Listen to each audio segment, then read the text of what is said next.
और हम कहते हैं हम तो महासौभाग्यशाली हैं। प्रभु ऐसी बुद्धि प्रदान करो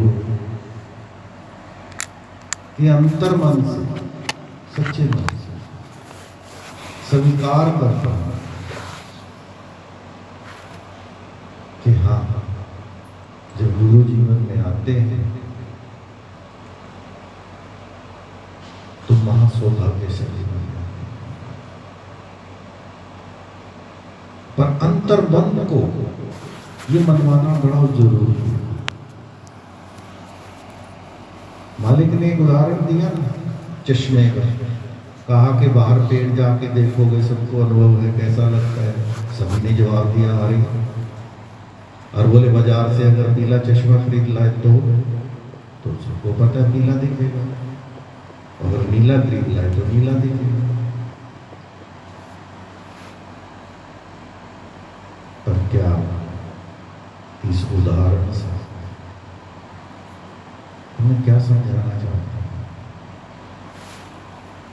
कौन सा चश्मा? क्या बाहरी चश्मा या वो मन का चश्मा जो हम भीतर से देखते हैं, भीतर से सोचते हैं?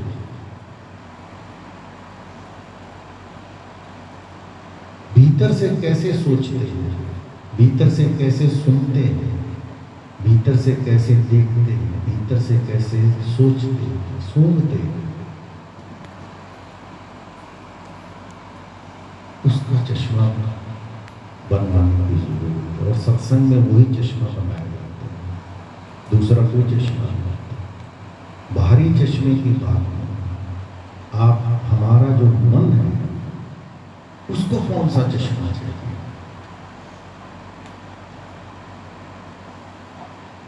कि वो आज के प्रवचन की खास बात है। पहले भी मालिक ने बहुत बार बोला है कि लाख उपाय 38 लाख साल से मनुष्य के लिए प्रयास चल रहा है कि इंसान सुखी हो जाए, सुख के साधन, मन को सुखी बनाने के जितने साधन आज उन्नत हुए हैं, पर क्या उससे हो पाया? केवल वही उदाहरण देते हैं मालिक जो अंदर का चश्मा जिसका बदल गया वो सुखी हो गया, दूसरा कोई सुखी नहीं हो पाएगा। और हम तैयार हो जाएंगे उस अंदरूनी चश्मे को बदलने के लिए, उस अंदरूनी नजर को बदलने के लिए। यही मालिक की गहरी बात है। अंतर मन ने क्या पकड़ा है, अंतर मन क्या सोचता है, हृदय में कैसा श्रद्धा का भाव। आज बहुत अटपटा लगता है कई बार, जो प्रारंभिक जीवन में जब इसमें धर्म में आते हैं, सत्संग से जुड़ते हैं, तो जूठन की बात जब सुनते हैं तो लगता नहीं कि ऐसा हो जाता होगा, पर ये प्रमाणित है। इसमें रत्ती भर भी झूठ नहीं। जिन भी महापुरुषों का ये अनुभव है कि सच्चाई है कि भले ही उनके पास बौद्धिक ज्ञान नहीं था, पर वो दुनिया के बहुत सारे बुद्धिमानों को मात दे जाते थे। और उनमें से एक उदाहरण रामकिशन परमहंस के एक लाटू महाराज जी सेवा किया करते थे, बिल्कुल अनपढ़ थे। वो रामकिशन परमहंस का जो बचा खुचा था उसी का भोग लगाते थे, उसी को खाते थे। और यहाँ भी मैं कहूँगा जूठन एक सामान्य व्यक्ति के लिए तो शब्द हो सकता है, पर साधक के लिए जूठन नहीं है। साधक के लिए तो भोग का प्रसाद है, जो उसके अंदर, जो उसके अंदर मन को बदलेगा। क्यों?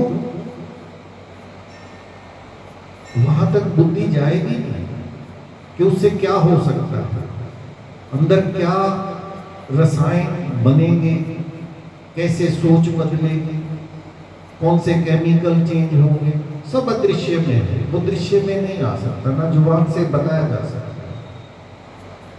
पर सच्चाई ये है कि जिनका भी ये अनुभव है, और रामायण में भी हो सकता है मैं गलत भी हूं, कि उत्तरकांड में काकभूषण के मुख से रामायण में बहुत सारे प्रश्नों के उत्तर दिए गए, और उस प्रश्नों के उत्तरों को सुनने के लिए कौन आया हुआ है?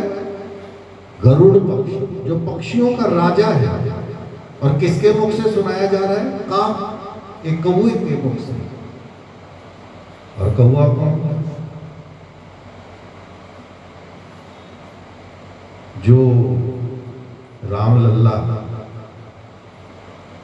जब बाल अवस्था में थे तो उनके मुख से जो बाल कुएं गिर जाते थे, वो कौवा पीछे पीछे उड़ता हुआ उनको खाता था, और वही जवाब दिया। क्यों? गरुड़ को संशय हो गया था कि लक्ष्मण जी जब नाग पाश में बंधे थे, खोलने के लिए मेरे को बुलाया गया, तो ये कैसे? जैसे मालिक ने कहा ना, 1 सेकंड में तुम्हारी बुद्धि को मैं भ्रमित कर सकता हूं, तो बड़ों बड़ों की बुद्धि भ्रमित हो जाती है, इसमें कोई शक नहीं है। हमें उससे बचना है, और इसलिए जो भी आज बताया गया, कल भी मैंने कहा, गुरु वचनों में गहरा राज है। राज नहीं, गहरा है। गहरे में उतर के ही पता चलेगा। जीवन में जितना गहरे में उतरेंगे उतना ले पाएंगे, उतना समय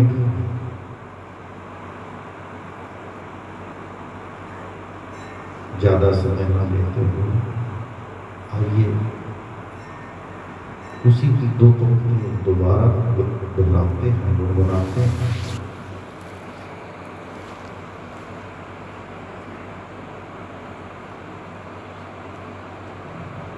सभी साथ में थोड़ा सा।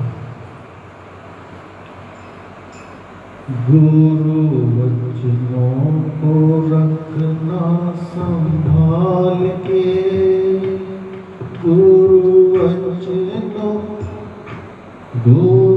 वचनों में गहरा राज है, जिसने जानी है महिमा गुरु की, उसका डूबा कभी ना जहाज है।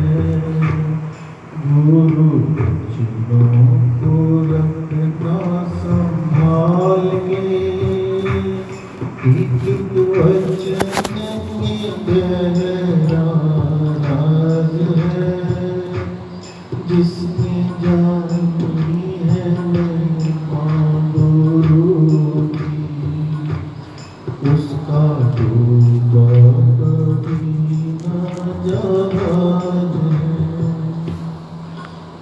दीप जले और तमन्ना भागे, ऐसा कभी नहीं हो सकता।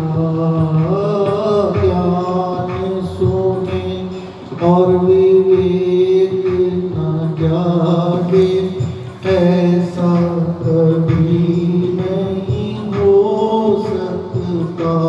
जिसकी रोशनी से रोशन जहान है, उसकी महिमा बड़ी बमान है। जिसने जानी है महिमा गुरु की, उसका डूबा कभी ना जहाज है।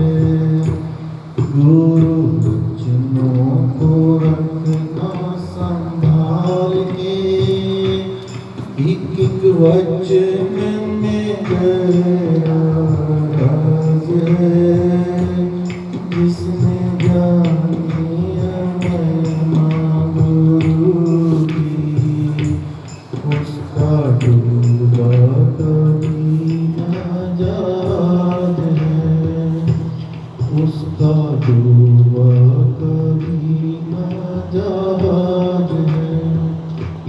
भजन में दीप जले और तब ना भागे। दीपक जलने से अंधेरा नहीं रह सकता, दोनों इकट्ठे रहेंगे ही। मालिक ने भी कहा कि जहां शाश्वत है वहां नश्वर नहीं, जहां नश्वर है शाश्वत। दीप जले, और मालिक ने आज कहा है बुद्धि में ज्ञान का दीप जलाए, हृदय में श्रद्धा का दीप जलाए, और इंद्रियों में संयम का दीप जल जाए। ये मालिक हम सब की तरफ से आपके श्री चरणों में यही विनती है कि हम सब की बुद्धि में ज्ञान का दीप जलाए, हमारे हृदय में सदैव श्रद्धा का दीप जलता रहे, हमारी इंद्रियां संयत रहे, हम इन इंद्रियों से पवित्र देखें, पवित्र सुनें, पवित्र देखें। ऐसा आशीर्वाद हम सबके पास करें। और अंत में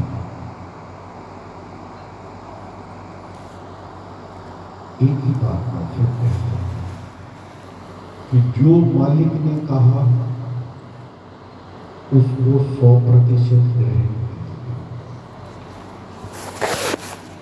जो मैंने कहा कुछ मैच करता है तो वो मालिक का दिया हुआ, और जो मैच नहीं कर रहा, जो मेल नहीं खा रहा, उसे आपने नहीं पकड़ना है, उसे इस दास की दृष्टता समझ के क्षमा करना है। उसके लिए मैं सबसे क्षमा प्रार्थी हूँ और दिल से सच्चे मन से केवल वही लेके जाए जो मालिक आपको देना चाहिए। बोलिए सतगुरुदेव महाराज की जय। और एक विशेष सूचना, कल का सत्संग 10 से 12 है, समय पर आकर इस अमृत वर्ष